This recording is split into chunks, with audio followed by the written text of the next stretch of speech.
एक पाप जो चर्च में बैठकर भी लोगों को नरक तक ले जा सकता है। जी हाँ, जैसे आपने थंबनेल को देखकर इस वीडियो पर क्लिक किया है, मैं आशा करता हूँ आज परमेश्वर का वचन आपको कभी निराश नहीं करेगा। आज परमेश्वर ने जो आपके लिए अद्भुत वचन का भोजन रखा है, उस भोजन को आप खाइए और तृप्त होते जाइए। मत्ती उसका 7 अध्याय उसका 21वीं पद इस रीति से कहता है, जो मुझसे हे प्रभु कहता है, उनमें से हर एक स्वर्ग के राज्य में प्रवेश ना करेगा, परंतु वही जो मेरे स्वर्ग पिता की इच्छा पर चलता है।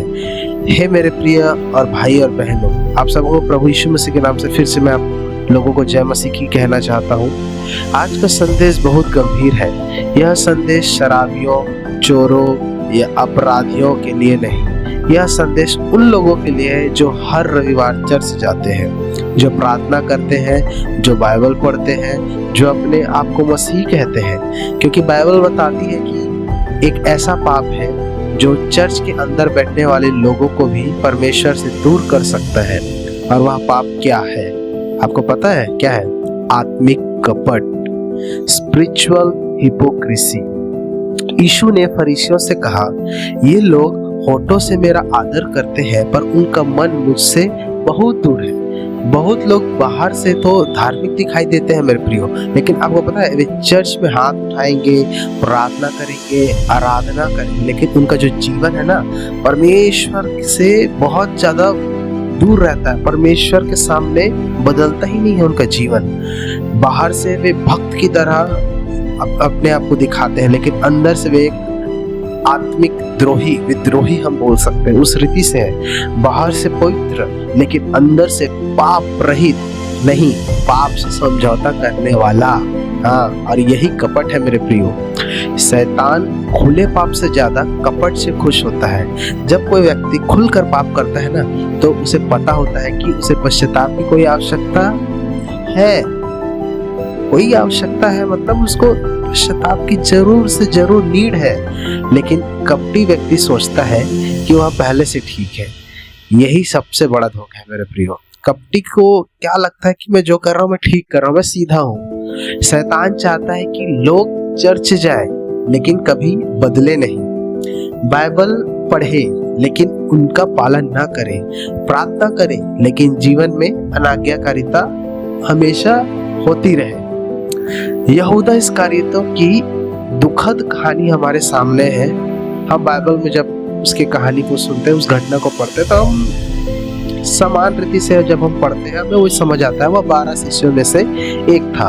उसने यीशु के साथ चला, चमत्कार देखे, उपदेश सुने, लेकिन उसका हृदय कभी बदला नहीं। वह बाहर से शिष्य था, डिसाइपल ऑफ जीसस क्राइस्ट, परमेश्वर के भक्तों और शिष्यों, उनका प्रेरितों में से एक था वो, लेकिन अंदर से वह लालची था। उसने यीशु को 30 चांदी के सिक्कों में बेच दिया। आज भी बहुत लोग चर्च में है, लेकिन उनका जो दिल है दुनिया में है। परमेश्वर दिल को देखता है, परमेश्वर चेहरा को नहीं देखता। परमेश्वर हमारे अंदर को देखता है। मनुष्य भले चेहरा देखता है, परंतु परमेश्वर हृदय देखने वाला परमेश्वर है।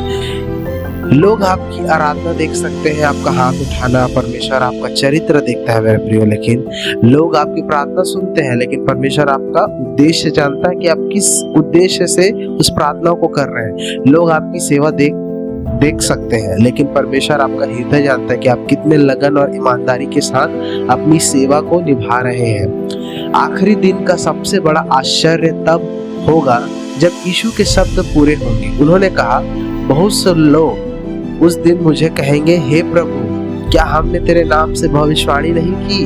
क्या हमने तेरे नाम से दुष्ट आत्माएं नहीं निकाली? क्या हमने तेरे नाम से बहुत सामर्थ्य के काम नहीं किए? लेकिन मेरे प्रियो, यीशु कहेंगे, मैं तुम्हें कभी नहीं जानता था। कल्पना कीजिए, जरा सोचिए, क्यों ऐसा होगा? चर्च में सेवा की, प्रचार किया, आराधना की, लेकिन फिर भी प्रभु कहेंगे, मैं तुम्हें नहीं जानता।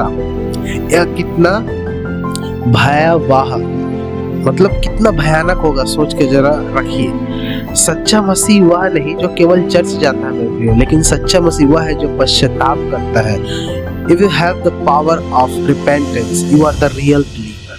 Yes, वो आपके अंदर वो गट्स है।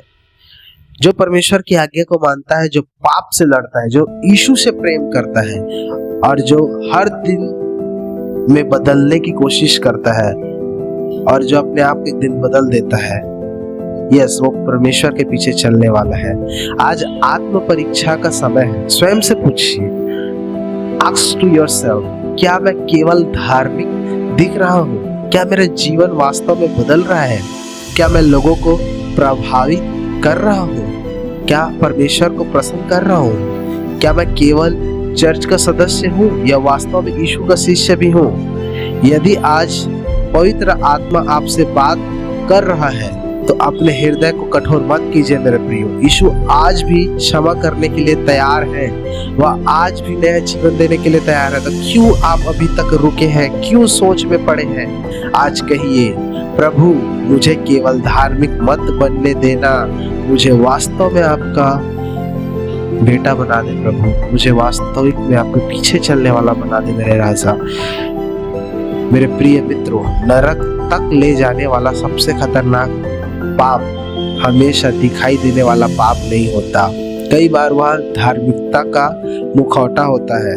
चर्च में बैठना पर्याप्त नहीं है, यीशु को जानना और उसके साथ चलना आवश्यक है।